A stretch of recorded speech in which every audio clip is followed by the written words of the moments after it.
Hello students, how are you? कैसे हो आप सब? मैं हूं अल्पा परमार और आप मेरे साथ कर रहे हो केमिस्ट्री। तो हम केमिस्ट्री में कहाँ पहुंचे? तो चलो, केमिस्ट्री में हम एग्जाम्पल कर रहे हैं क्योंकि अब हमारी थियरी कंप्लीट हो चुकी है और हम सारे न्यूमेरिकल्स फिर उसके बाद एक्सरसाइज जो भी होंगे वो कंप्लीट करेंगे। तो हम एनसीईआरटी को फॉलो कर रहे हैं स्टूडेंट्स। तो अब हम पहुंचे हैं 1.11 एग्जाम्पल नंबर।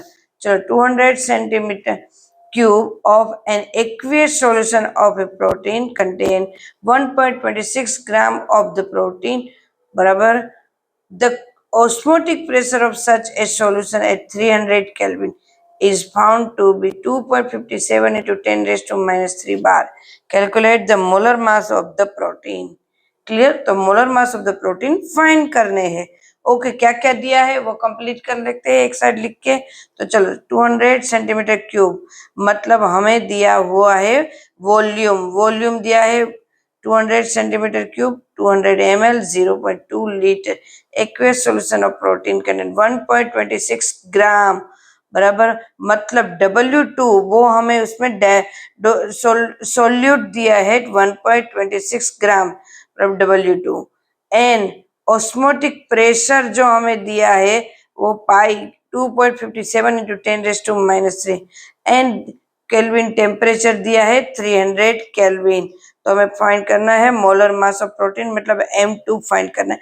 ओके, हमारे पास तो फॉर्मूला है, हमने तो पहले ही फॉर्मूला को याद करके रखा है। तो हमारी फॉर्मूला क्या है? M2 को फाइंड करना है तो pi equal to W2 RT upon M2V।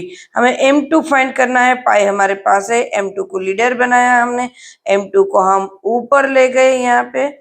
M2 equal to 1.26 multiply 0.083 into 300 upon 2.57 multiply 10 raise to minus 3 into 0.2।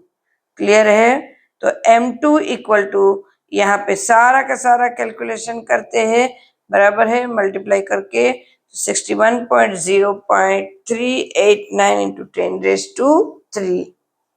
एकदम से क्लियर, बहुत इजी, बहुत बराबर है। सो M2 की वैल्यू मिली 61। अभी देखो 10 रेज टू 3 है, पॉइंट को हम 1 2 3 पॉइंट को हम थोड़ा पीछे ले जाते हैं, 10 रेज टू 3 को निकाल लेते हैं, बराबर है। तो ये पॉइंट यहाँ पे है, यहाँ 1 2 एंड 3 स्टेप पीछे गया तो 61,038.9 ग्राम मोल इनवर्स ये हमारा हमें आंसर मिला। एकदम से क्लियर हमारा आंसर। ओके, देख लो सही से, फिर आगे चलते हैं।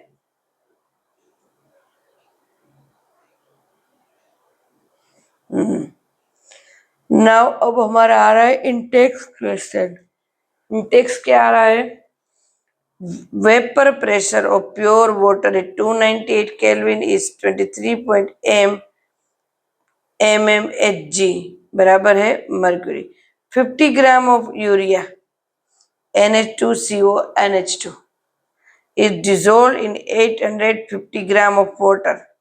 850 ग्राम ऑफ वाटर में वो डिजोल्व होता है, बराबर है water. Calculate the vapour pressure of water for this solution and its relative lowering and then relative lowering.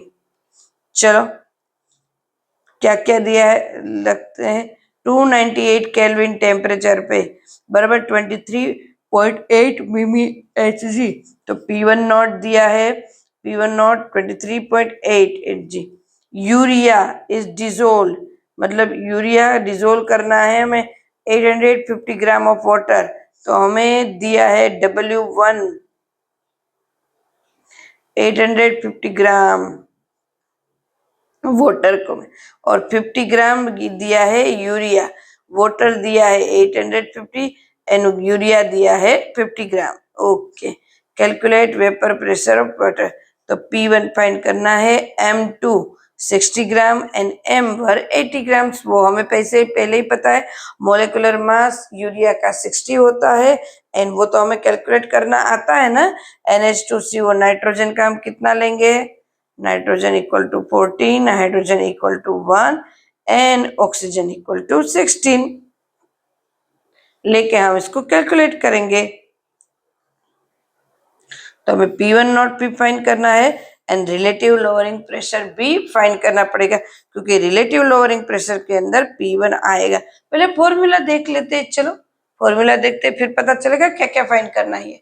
चलो, रिलेटिव लोअरिंग जो प्रेशर हमें फाइंड करना है उसकी फॉर्मूला क्या है, P1 not minus P1 upon P1 not equal to x2। अब हमारे पास क्या नहीं है, P1 नॉट है हमारे पास, P1 नॉट है, क्या नहीं है, P1 नहीं है हमारे पास, और एक यहाँ पे फॉर्मूला ये लगेगी बराबर। x2 की जगह हम क्या लिखेंगे, W2 multiplied M1 upon M2 multiplied W1 ये लिखेंगे। बट हमें ये तो फाइंड करना पड़ेगा ना P1, इसीलिए हम पहले P1 को फाइंड करेंगे। तो P1 को फाइंड करने के लिए हमारे पास कौन सी फॉर्मूला है, P1 not minus P1 upon P1 not equal to W2 multiply M1 M2 multiply W1। एकदम से क्लियर। सो P1 नॉट हमारे पास है 23.8 अपॉन 23 एंड P1 हमें फाइंड करना है। हमारे पास ये भी है 50 मल्टीप्लाई 18 मल्टीप्लाई 60 एंड 850, इन सब को मल्टीप्लाई करते हैं और इसको करते हैं। तो इसको करते हैं तो 23.8 और ये ऊपर जाएगा, ये क्रॉस मल्टीप्लीकेशन में ऊपर जाएगा, तो इसका पूरा का पूरा आया 0.0176 एंड देन ये ऊपर गया 23.8 गया ना ऊपर। Okay, so 23.8 minus P1 equal to इन दोनों का मल्टीप्लाई करते हैं तो 0.405। सो P1 इक्वल टू ये सामने की तरफ जाएगा, तो ये सामने की तरफ जाएगा और साथ में हम माइनस से मल्टीप्लाई करें, देखो कैसे होगा, minus P1 equal to 0.4058 minus 23.8 ये होगा। बट इसको माइनस से हम करते हैं मल्टीप्लाई, तो P1 इक्वल टू ये प्लस हो जाएगा, ये माइनस हो जाएगा, तो 23.8 माइनस 0.405 एकदम क्लियर ये होगा हमारा। सो P1 इक्वल टू हमारा होगा 23.4 mmHg। एकदम क्लियर। देख करते जाओ, साथ साथ में स्टूडेंट करते जाओ, सिर्फ देखने से कुछ नहीं होगा। हाँ, साथ साथ में आपको कैलकुलेट ये सब करना है और लिंक पीडीएफ में, पीडीएफ बेस पे लिंक में मिल जाएगा ये सारा का सारा मटेरियल। क्लियर। रिलेटिव लोअरिंग बराबर। So P1 not minus P1 upon P1 not equal to x2। Clear, ये हमारा फॉर्मूला है मोलिक, this is mole fraction x2। अब देखो equal to W2 multiply M1 M2 multiply W1 हो जाएगा x2 की जगह ये। So 50 up into 18 60 multiply 850। So relative lowering pressure equal to इन यही होगा, सिर्फ यही 0.0176 जो हमें आगे पहले मिल चुका था, ये रहा, सॉरी ये रहा, मिल चुका था। एकदम से क्लियर। अब देखते जाओ और देन उसके बाद कर लो।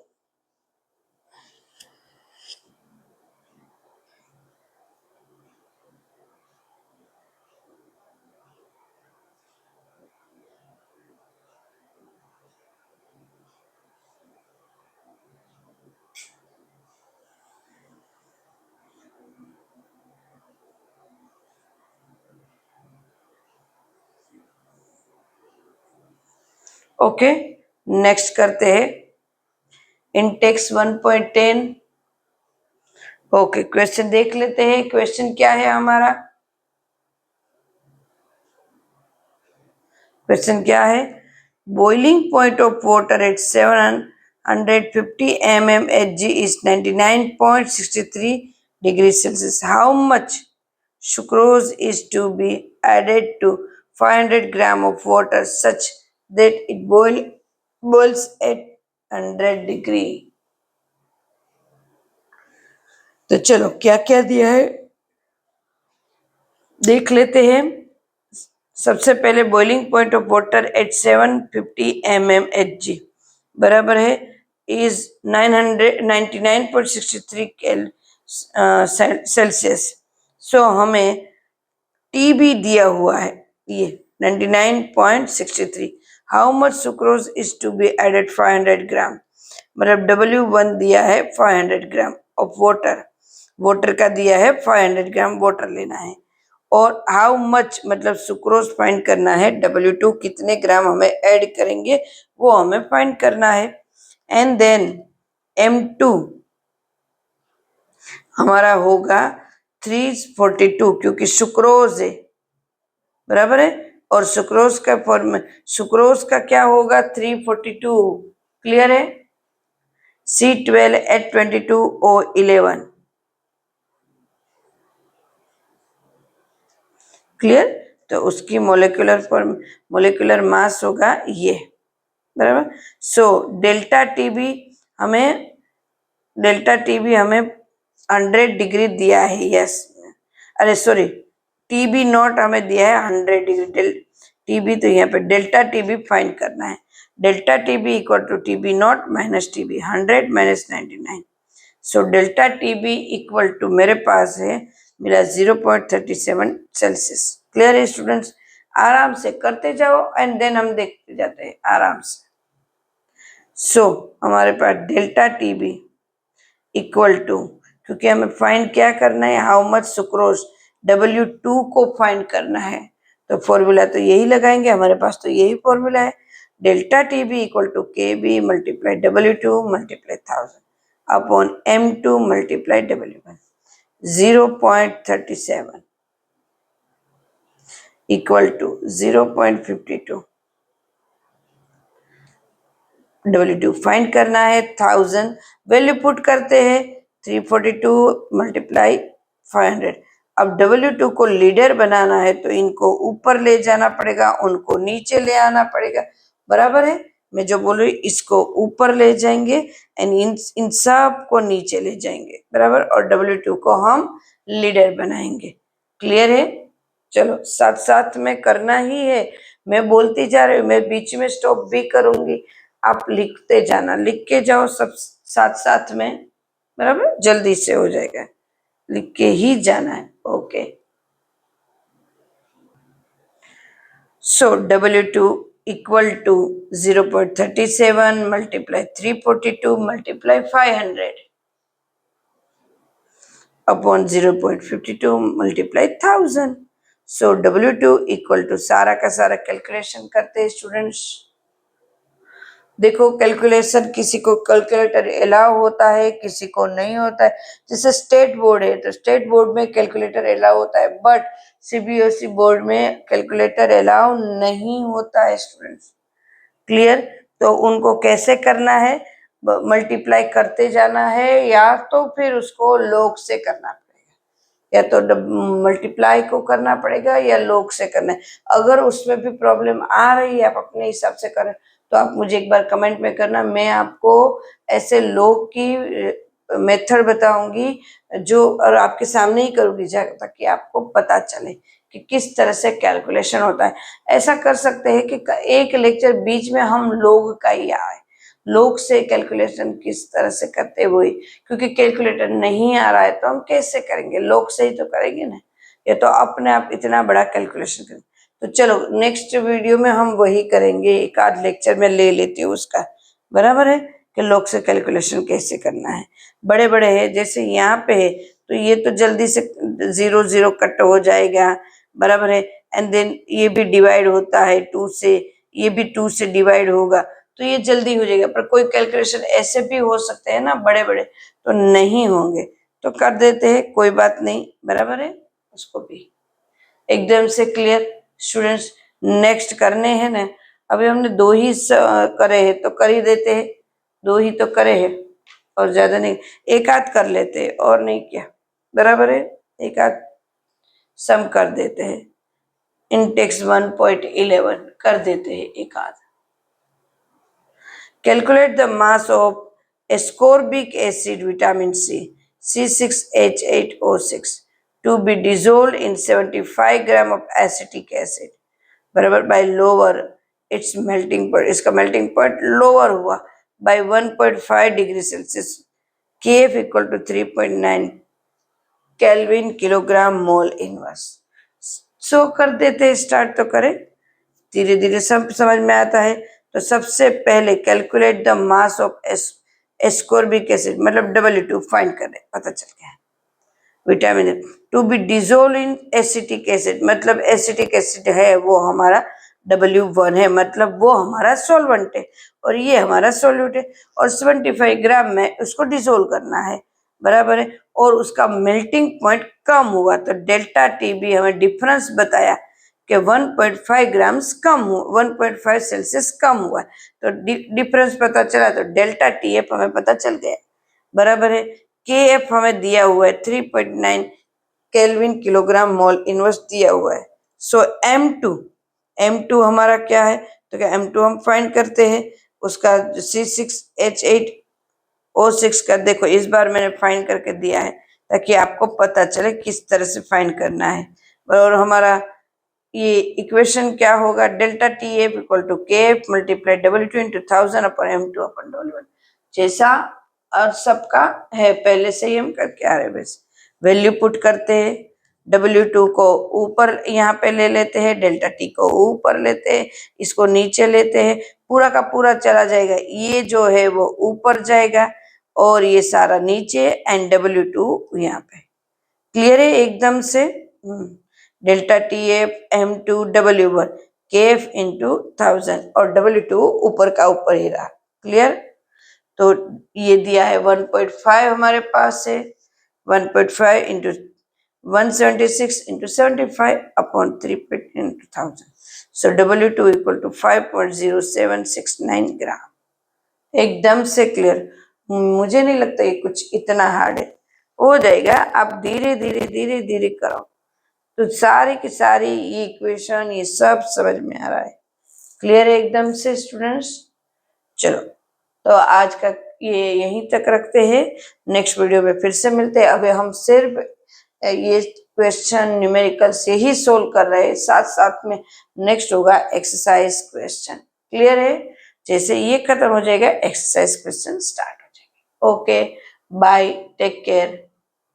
और हाँ, चैनल को लाइक और सब्सक्राइब कर दो ताकि मेरे वीडियो आपको ऐसे ही वीडियो आपको कंटिन्यू मिलते रहे, और सारे के सारे वीडियोस आप देखो, आपको मतलब इजी लैंग्वेज में मैंने समझाया हुआ है और सारा का सारा ये इम्पोर्टेंट है।